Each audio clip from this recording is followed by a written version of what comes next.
नमस्तेस्तु भगवन् विश्वेश्वराय महादेवाय त्र्यम्बकाय त्रिपुरान्तकाय त्रिकाग्निकालाय कालाग्निरुद्राय नीलकण्ठाय मृत्युञ्जयाय सर्वेश्वराय सदाशिवाय श्रीमान् महादेवाय नमः।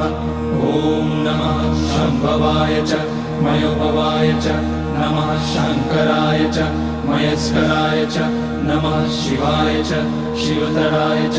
ॐ त्र्यम्बकं यजामहे सुगन्धिं पुष्टिवर्धनम् उर्वारुकमिव बन्धनान् मृत्योर्मुक्ष्यमामृतात्।